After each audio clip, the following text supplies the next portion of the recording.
What's up, you guys? Scotty Bones 86 here with another exciting episode, the final episode, the real final episode. This is Scotty Bones 86 with Let's Play Shenmue Part 33, the final episode.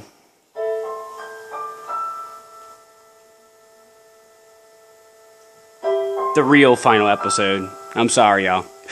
This is it. 33 is the last episode of Shenmue. Now I'll shut up.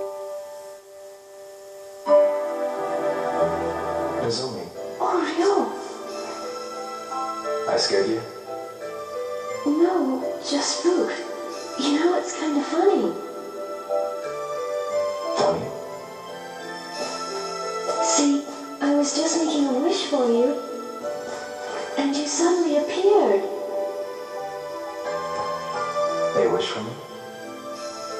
You are going to Hong Kong, aren't you? How did you know? I finally made Fukusan tell me. You've been so preoccupied lately. Is that so? I won't stop you. I know you well enough to know I can't. Here, take this amulet.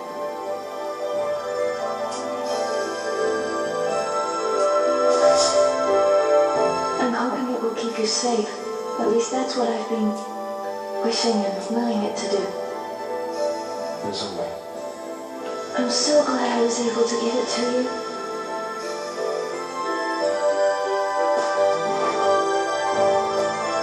I've been so busy lately, getting ready to return to Canada. Oh yeah, you're leaving for Canada soon.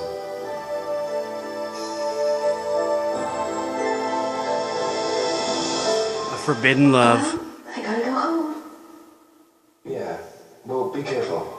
Okay. One that can never be. It's actually really, really sad, man. So you know they love each other. We're both leaving Japan. I wish we had more time. I know Dio's thinking in his head, me too. Me too, Nozomi, me too. Awesome.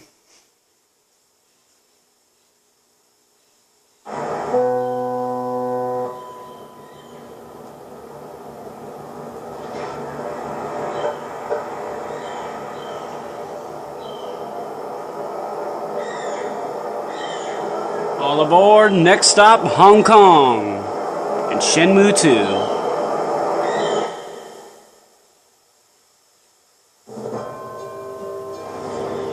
Hey you guys, Scotty Bones 86. Proud to say, Let's Play Shenmue Part 32, the final episode. I really enjoyed playing this game and doing this Let's Play for you guys. So I'm gonna go ahead and zip it for the ending dialogue, and I'll hit y'all up with some more commentary once some credits start to roll. Scotty Bones 86. Let's Play Shenmue Part 32, the final part. Or part 33, my bad.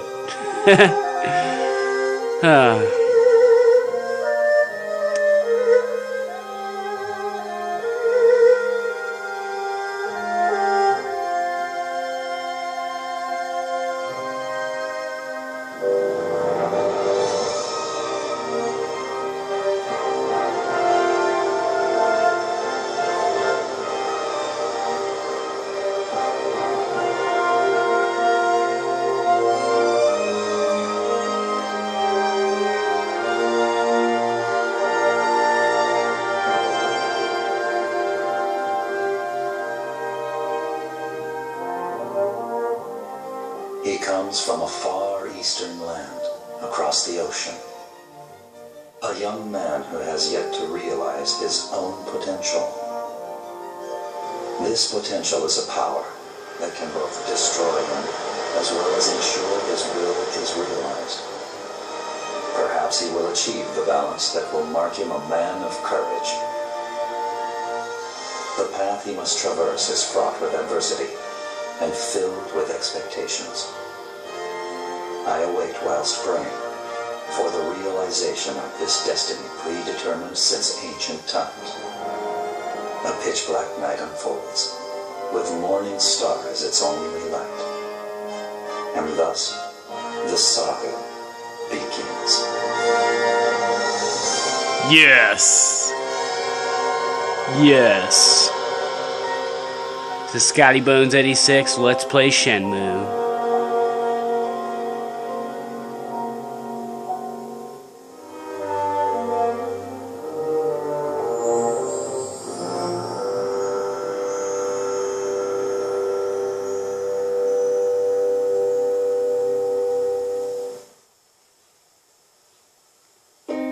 Woo! Yeah. Woo, yeah. That was awesome. Story by Yu Suzuki, one of the most brilliant men ever. You know, he created this game. You know, he is the father of Shenmue.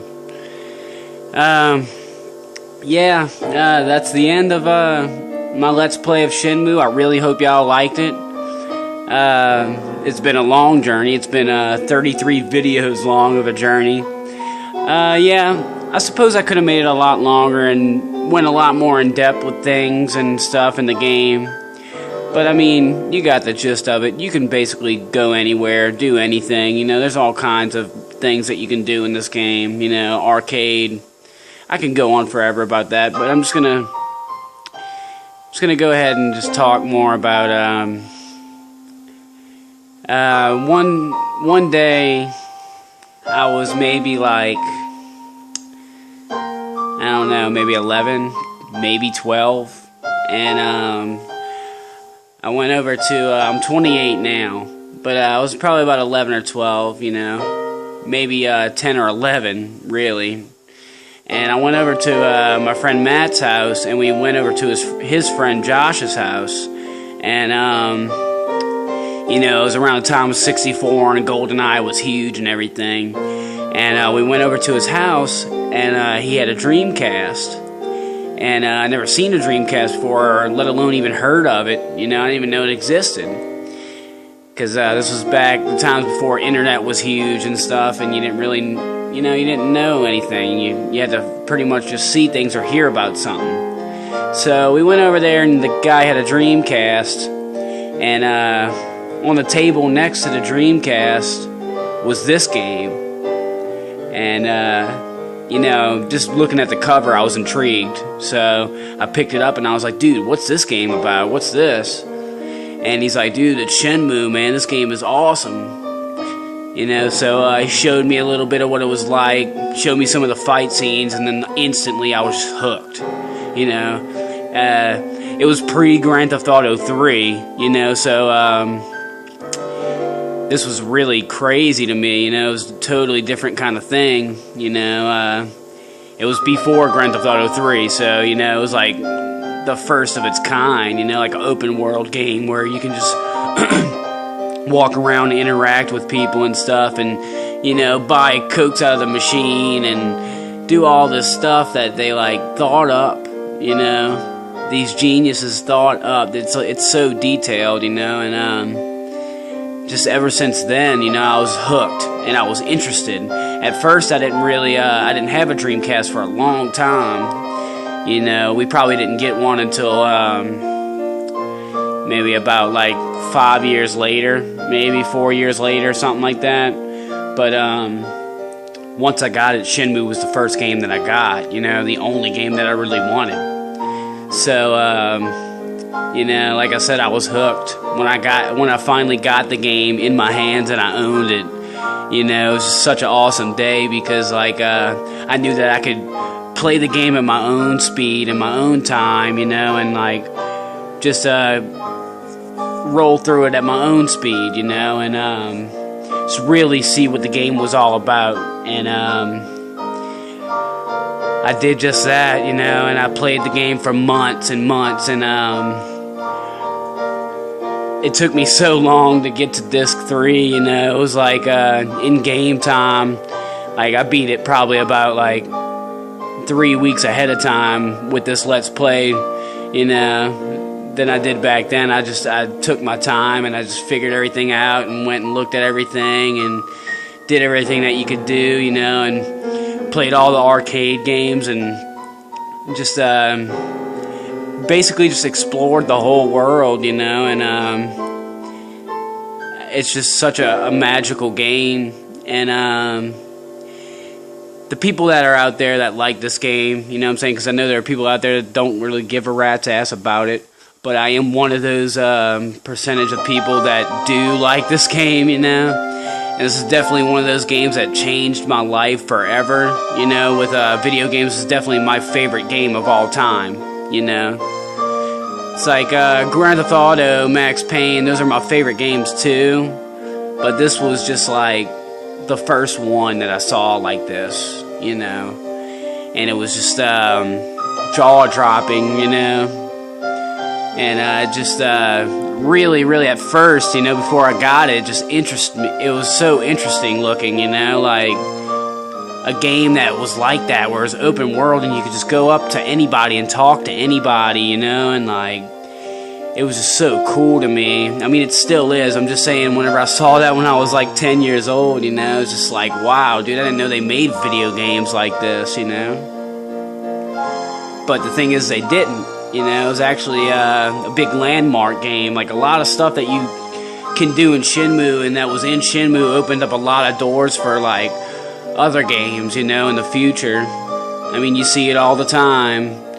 In almost every video game nowadays, Grand Theft Auto and stuff, you can go to sleep, you know, and you can go to a Coke machine and get a drink out to get health, you know, and like, it's just all courtesy of SHENMUE because of this one game, you know. It just started a whole thing, you know. It was a landmark for sure in video game history. But I don't know, you guys. I really stoked that I got to do this. I really appreciate everybody who's stuck with me through the whole thing and actually stood by me and watched me fuck up in the QTE a bunch of times, you know. But it was all worth it because, like I said, this game is just, it's timeless. It's that good, you know. When I was 10 I discovered it, and I'm 28, you know what I'm saying? Like, that's almost 20 years, you know, that I've been in love with this game, you know. And what I'm trying to say is, like, years later, you know, the playability, it's just incredible, you know. Like, I feel like once every year I get that SHENMUE fever, you know, and I have to play the game. And I have it now, you know, so I'm not gonna let it go.